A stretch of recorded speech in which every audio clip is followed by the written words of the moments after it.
तो मेरे हजारों भाई बहनों को मेरे को मजबूती देनी है और उनके बारे में ध्यान रखना है और उनको हमेशा वो जिस भी मंच पे आना चाहे उनको मजबूती से ऊपर खींचना, उनकी ताकत बननी है, ना कि अपन उनको डिस्टर्ब करें। अपन ये सोचेंगे कल कोई अपने बराबर आएगा तो अपनी वैल्यू कम हो जाएगी। अरे सोचिए इस देश और प्रदेश का विश्व अटल पर कितना बड़ा नाम होगा। तो ये सोचने की जरूरत है। जो आज मजदूर और किसान वर्ग की बात करते उन लोगों की कोई सुनता नहीं। जब अपन लोग कोई पद पे नहीं होते तो क्या करते हैं, किसान गरीब मजदूर की बात करते हैं। जब बड़े ओहदे और बड़े पदों पे चले जाते हैं तो उद्योगपतियों की गुलामी का झंडा उठा लेते हैं। मैंने अध्यक्ष बनते सर्वप्रथम मेरी जीत को किसानों के नाम दर्ज कराया था।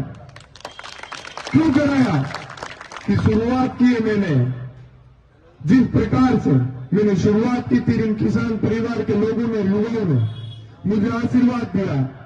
मैं आज जोधपुर आ रहा था तो एक अपनाइत की भावना जगी मेरे अंदर कि सड़क पर जगह जगह लोगों ने मुझे आशीर्वाद दिया, मेरा स्वागत किया, अभिनंदन किया। मैं उस शक्ति को बारंबार वंदन करता हूं, प्रणाम करता हूं कि मैं आज आपकी इस अपनाइत को कभी जीवन में भूलूंगा नहीं, हमेशा याद रखूंगा, ऋणी रहूंगा। मैं चुनाव तो छात्र संघ अध्यक्ष का जीता हूं, प्रेसिडेंट बना हूं, लेकिन आपको एक बात कहता हूं, मैं मेरा जीवन जी रहा हूं एक छात्र शक्ति के सेवक के रूप में। मेरा धर्म कभी मैं भूलता नहीं कि छात्र शक्ति ने मुझे किस लिए चुना है।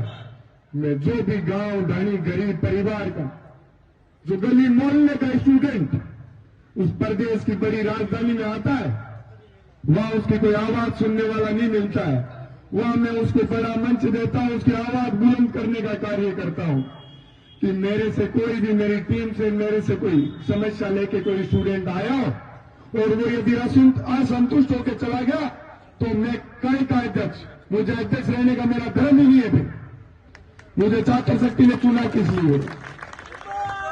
उनके अधिकारों की और उनके हकों की रक्षा करने के लिए चुना है कि हमारी आवाज को जहां भी कोई दबाएगा, कुचलने का प्रयास करेगा, वहां उनके साथ मैं जाके मजबूती से खड़ा रहूं, उनके संघर्ष में कंधे से कंधा मिला के उनके साथ खड़ा रहूं। और मैं रहता हूं, मुझे बड़ा गर्व फील होता है कि मैं एक छोटे से गांव से आके प्रदेश के सबसे बड़े विश्वविद्यालय को जीता। कैसे जीता? आप सब लोगों ने आशीर्वाद रखा, संपूर्ण किसान कौम ने। मेरे को जहां भी मैं कमजोर पड़ता हूं तो आप लोग आके मेरे को, मेरे हौसलों को मजबूती देने का प्रयास करते हो, तो मैं हमेशा जीवन में आपको कभी कमजोर नहीं पड़ने दूंगा, आपकी कभी आवाज को कमजोर नहीं पड़ने दूंगा। साथियों, मैंने इतनी बड़ी जीत दर्ज की बिना किसी संगठन के, बिना किसी बड़ी पावर के। वो किस आधार पर? आप सब लोगों की दुआओं और आशीर्वाद से। तो उसको मैं कभी भूल नहीं सकता कि आज मुझे बड़ा आप लोगों ने नाम दे दिया। वो नाम मैं हमेशा याद रखता हूं कि आप लोगों का दिया हुआ आशीर्वाद है। यदि मैं न्याय के रास्ते को छोड़ दूंगा, इंसानियत का धर्म भूल जाऊंगा, तो जिस प्रकार से आप लोगों ने आशीर्वाद दिया, आप लोग आशीर्वाद छीन भी लोगे। क्योंकि आपने देखा होगा कई लोग एमएलए बनते हैं, दोबारा एमपी एमएलए नहीं बन पाते हैं, क्योंकि ये जनता उनको अपना सेवक का रूप देके चुनती है और वो राजा बन जाते हैं। वो भूल जाते हैं कि हम लोग इस जनता के सेवक हैं।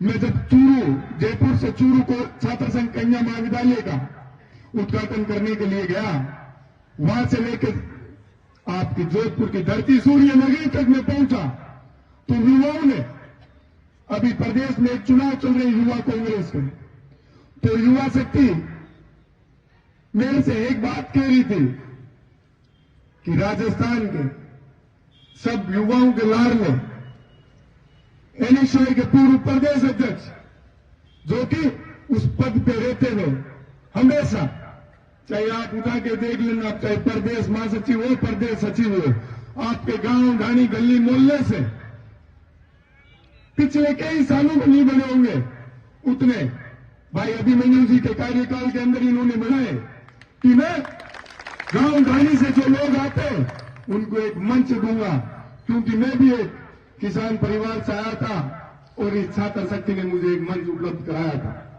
तो मुझे कह रहे थे कि अध्यक्ष जी इनको मदद करनी है अपन सब लोगों को, तो मेरे को बड़ी खुशी हो रही थी, क्योंकि चुनाव के अंदर इन्होंने मेरी मजबूती से मदद की थी। मैंने कहा मैं तो वैसे भी हमेशा एहसान को याद रखता हूं, भरोसे को जिंदा रखता हूं, तो मैं तो मजबूती से इनके साथ हमेशा खड़ा रहूंगा। तो लागनू से विधायक मुकेश जी भाकर उनके पास में रुका था, तो उनसे कह रहा था युवा शक्ति ये बात कह रही है, तो उन्होंने एक बात कही थी कि निर्मल जो इनके लिए मजबूती से इनकी आवाज को बुलंद करेगा, इनके साथ हमेशा जो खड़ा रहेगा, उसको ये युवा शक्ति कभी भूल नहीं सकती।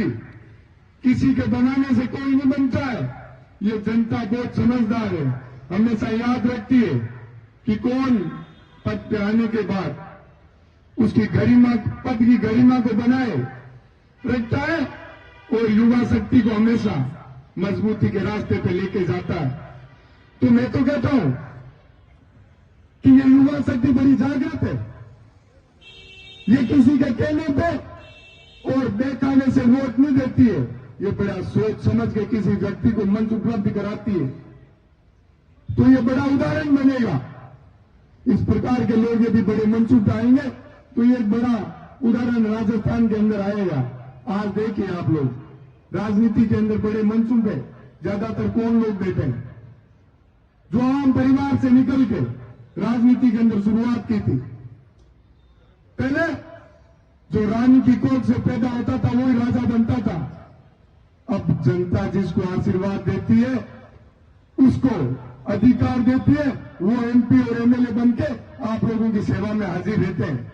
तो युवा शक्ति से मैं गुजारिश करना चाहूंगा कि अपन लोगों को बड़ा सोच समझ के ये राजनीतिक मंच लोगों को देना चाहिए, नहीं तो अपन अपने साथ जो हल्का फुल्का हर जगह कई जगह अन्याय होता है उसका सामना जीवन में नहीं करना पड़े। जब अपन अपनी भावनाओं को समझने वाले व्यक्तियों को आगे लाएंगे, अपनी आवाज को मजबूती देने वाले लोगों को मंच में लाएंगे, तो ये तय बात है कि अपन लोग कभी कहीं कमजोर नहीं पड़ेंगे। तो साथियों, इसी के साथ मैं अपनी वाणी को विराम दूंगा और जो आपने इतना प्यार प्रेम आशीर्वाद दिया उसका मैं हमेशा ऋणी रहूंगा। बोलिए वीर तेजाजी महाराज की। वीर तेजा